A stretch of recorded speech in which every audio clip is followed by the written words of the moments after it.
তিলাওয়াতের ভাজে ভাজে সুরের অলংকার, এ কোরআন বাণী যে আল্লাহর, এ কোরআন বাণী যে আল্লাহর। আসসালামু আলাইকুম ওরহমতুল্লাহি ওবরাকাতুহ। আসুন্না ফাউন্ডেশনের অনন্য আয়োজন সহজ সূত্রে কোরআন শিখির অষ্টম পর্বে আপনাদেরকে স্বাগতম। তাআল্লামুল কোরআনা ওয়াতলুহু, কোরআন পড়া শিখো এবং তেলাওয়াত করো। তো আমরা যারা কোরআন পড়া এখনও শিখিনি, আমরা চেষ্টা করি কোরআন পড়া শেখার জন্য। আল্লাহ সুবহানাহু ওয়া তাআলা আমাদেরকে তৌফিক দান করুন, আল্লাহুম্মা আমিন। প্রিয় শিক্ষার্থীবৃন্দ, গত ক্লাসগুলোতে আমরা আরবি বর্ণমালা শিখেছি এবং 22টি যুক্ত অক্ষর অথবা 22টি যুক্ত হরফ, যে হরফগুলো পরবর্তী হরফের সাথে যুক্ত হয়ে আসে, অর্থাৎ হরফগুলো শব্দের শুরুতে যুক্ত হয়ে আসে, শব্দের মাঝে যুক্ত হয়ে আসে এবং শব্দের শেষে যুক্ত হয়ে আসে।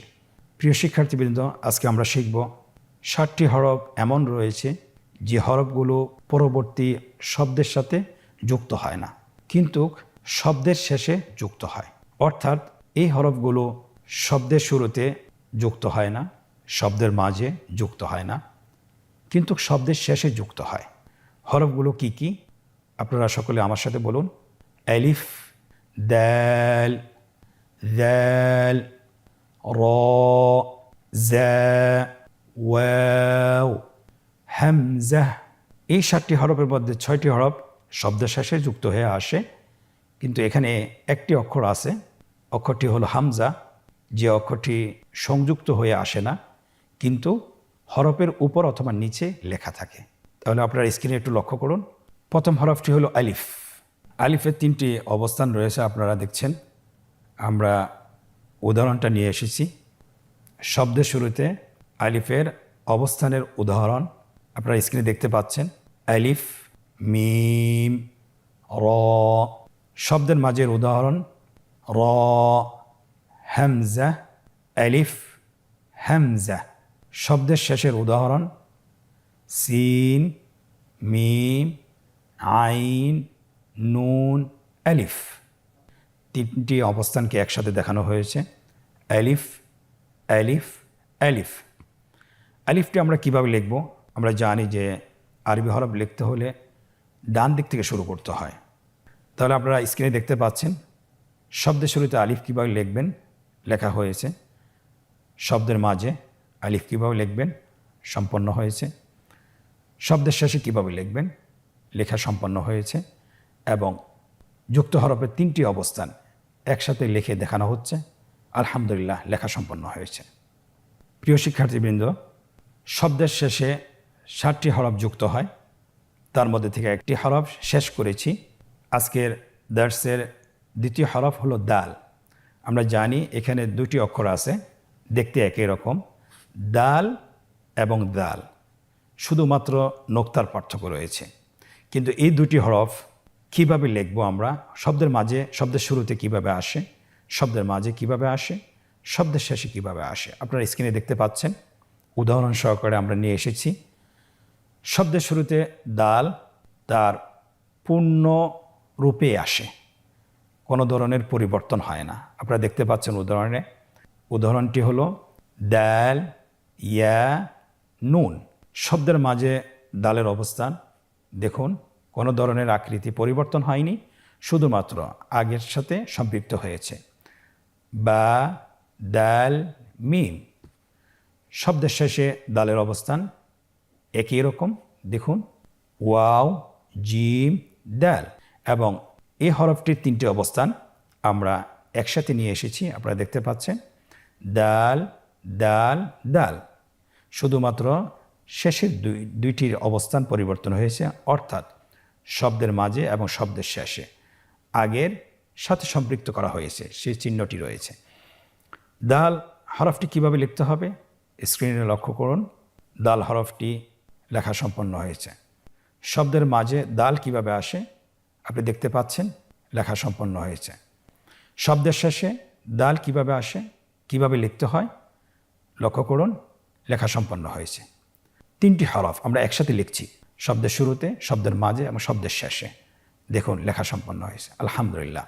তাহলে আমরা দাল অক্ষরটিও আমরা পরিপূর্ণভাবে শিখলাম যে শব্দের শুরুতে দালের অবস্থান, শব্দের মাঝে এবং শব্দের শেষে কিভাবে আসে। আলহামদুলিল্লাহ আমরা শিখতে পেরেছি। প্রিয় মুসলিম ভাই ও বোনেরা, আলহামদুলিল্লাহ আজকের দর্শে আমরা দ্বিতীয় হরফটি শেষ করেছি। আমরা এখন তৃতীয় হরফটি শিখব।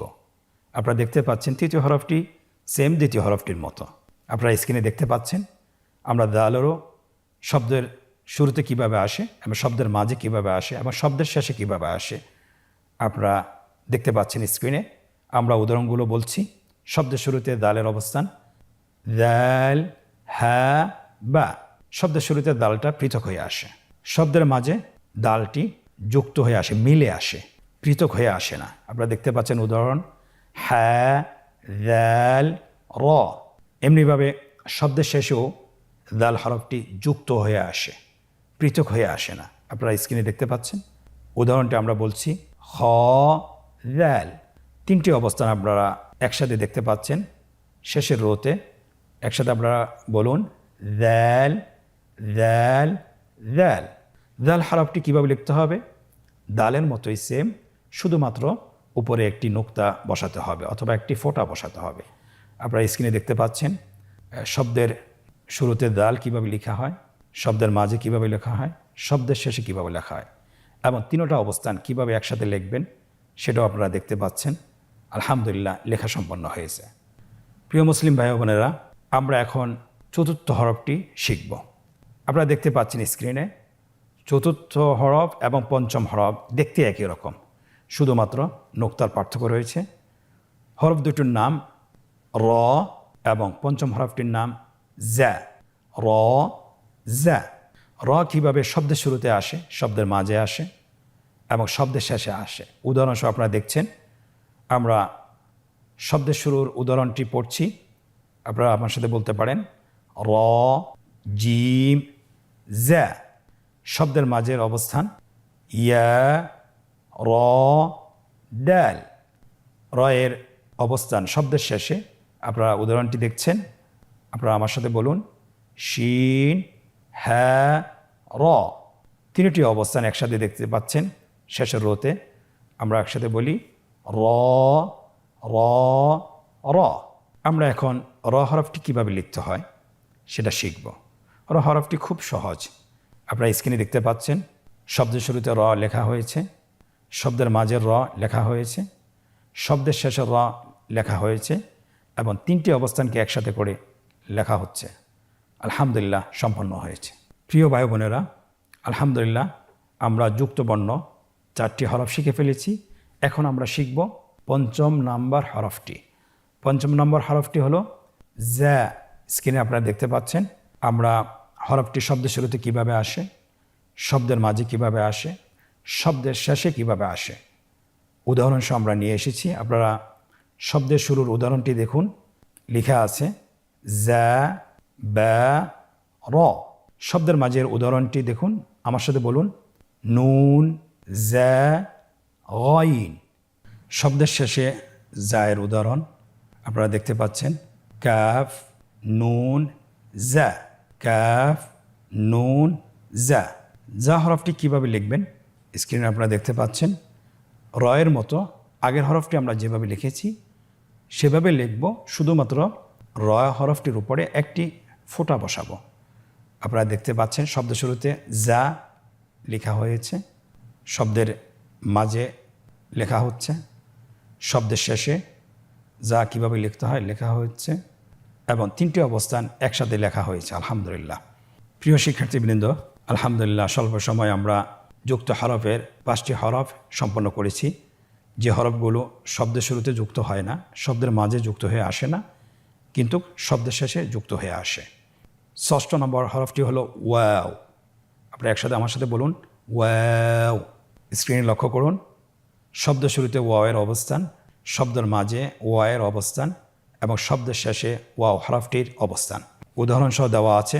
শব্দের শুরুতে ওয়া এর উদাহরণ আপনারা একসাথে বলুন ওয়াও, সিন, আইন। শব্দের মাঝের উদাহরণ একসাথে বলুন কফ, ওয়াও, লাম। এখানেও আপনারা দেখতে পাচ্ছেন হরফটি পৃথক হয়ে আসেনি, মিলে এসেছে। শব্দের শেষের ওয়ার উদাহরণটি আমার সাথে বলুন। হ্যাঁ ওয়াও, এখানেও ওয়াও হরফটি পৃথক হয়ে আসেনি, যুক্ত হয়ে এসেছে। আপনারা এই ঘরটির শেষের রোতে আপনারা দেখতে পাচ্ছেন 3টি অবস্থানকে একসাথে দেখানো হয়েছে। ওয়াও হরফটি আমরা কিভাবে লিখব? খুবই সহজ। আপনারা স্ক্রিনে দেখতে পাচ্ছেন শব্দ শুরুতে ওয়াওটি কিভাবে লেখা হচ্ছে, শব্দের মাঝে এবং শব্দের শেষে, এবং 3টি অবস্থানকে একসাথে লেখা হচ্ছে। আলহামদুলিল্লাহ, কতই না সহজ ওয়াও হরফটি লেখা হয়েছে। আলহামদুলিল্লাহ। সম্মানিত শিক্ষার্থী ভাই ও বোনেরা, আজকে দর্সের শেষ হরফটি আমরা শিখব।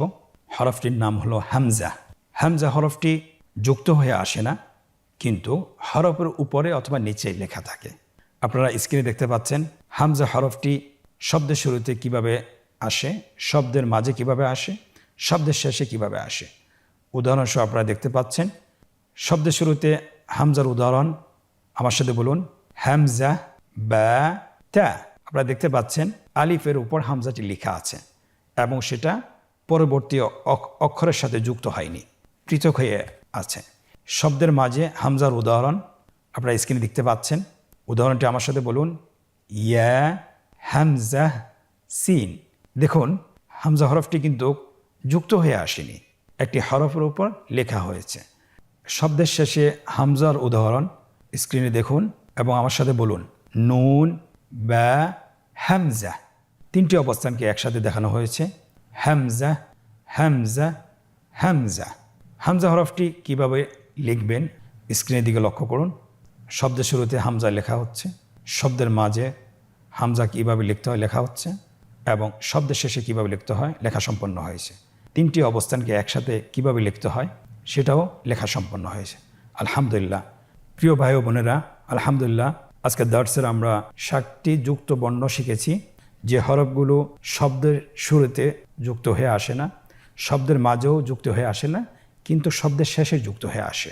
এর 7টি হরফ থেকে 6টি হরফ শব্দের শেষে যুক্ত হয়, কিন্তু একটি হরফ সাধারণত হরফের উপরে অথবা নিচে লেখা হয়। তাহলে আজকের দর্সে আমরা আশা করছি বুঝতে পারছেন। আপনারা চেষ্টা করবেন বাসায় প্র্যাকটিস করার জন্য, বেশি বেশি অনুশীলন করার জন্য।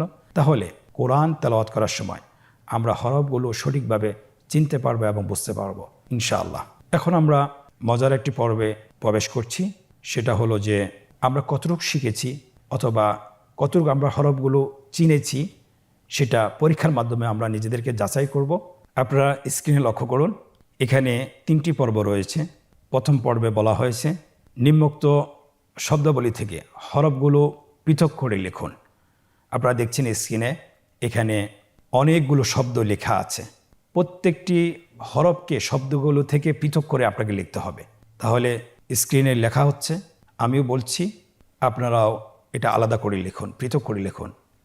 আইন, মিম, ইয়া, তা, সিন, আলিফ, হামজা, লাম, ওয়াও, নুন, আইন, নুন, আলিফ, লাম, নুন, বা, হামজা, আলিফ, লাম, আইন, য, ইয়া, মিম। আলহামদুলিল্লাহ, লেখা হয়েছে। পরবর্তী শব্দগুলো আমরা পৃথক করে আবার লিখি। আলিফ, লাম, যাল, ইয়া। আপনারা স্ক্রিনের দিকে লক্ষ্য করুন, পৃথক করে লেখা হচ্ছে।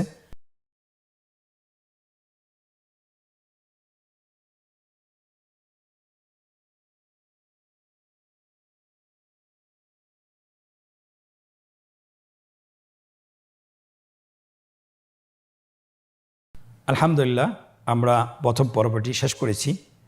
আপনারা যদি এই হরফগুলো সঠিকভাবে চিনে পৃথক করে লিখতে পারেন, তাহলে আরবি যে কোনো শব্দ আপনি হরফগুলো সঠিকভাবে দেখে দেখে বলতে পারবেন ইনশাআল্লাহ। তাহলে আশা করছি ইনশাআল্লাহ আপনারা এটা বারবার অনুশীলন করবেন। আজকের অনুশীলনের দ্বিতীয় পর্ব, এখানে বলা হয়েছে নিম্নে যুক্ত আকৃতির হরফগুলো সঠিক জায়গায় লিখুন। আপনারা দেখতে পাচ্ছেন স্ক্রিনে, এখানে যুক্ত আকৃতির হরফগুলো লেখা আছে, শুধুমাত্র যুক্ত আকৃতির হরফগুলো সঠিক জায়গায় লিখতে হবে। প্রথমে লেখা আছে দাল, তাহলে আমরা দালের ঘরটিতে লিখে ফেলি। পরবর্তী হরফ দাল, সঠিক বক্সে লিখে ফেলুন। এরপরে জায়ের ঘরে লিখুন। এরপরে র, এরপরে হামজা, এরপরে ওয়াও। আলহামদুলিল্লাহ, লেখা সম্পন্ন হয়েছে। আশা করছি আপনারা সবাই সঠিক উত্তর দিতে পেরেছেন।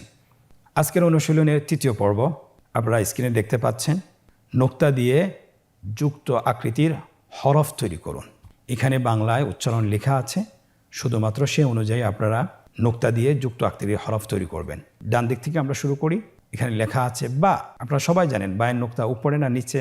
অবশ্যই বায়ের নোক্তা নিচে বসবে, বায়ের ফোঁটা নিচে বসবে, নিচে বসানো হয়েছে। এরপরে শব্দটি হলো খ। আমরা জানি খয়ের নোক্তা কোথায় থাকে? অবশ্যই খয়ের নোক্তা উপরে থাকে। স্ক্রিনে দেখছেন খয়ের নোক্তাটি উপরে বসানো হয়েছে। এরপরে বলা হয়েছে শিন। আমরা জানি শিনের তিনটি নোক্তা, তিনটি ফোঁটা। স্ক্রিনে দেখতে পাচ্ছেন তিনটি ফোঁটা বসানো হয়েছে। আলহামদুলিল্লাহ, কত সহজ না? আশা করি ইনশাল্লাহ আপনারাও পারবেন।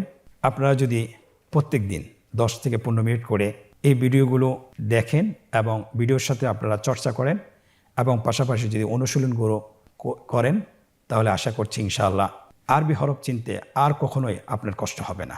আজকের পর্ব থেকে এখানেই বিদায় নিচ্ছি। জাযাকুমুল্লাহ খায়ের। ওয়াসসালামু আলাইকুম ওয়া রাহমাতুল্লাহি ওয়া বারাকাতুহু। আসুন্নাহ ফাউন্ডেশন, উম্মার স্বার্থে সুন্নাহর সাথে।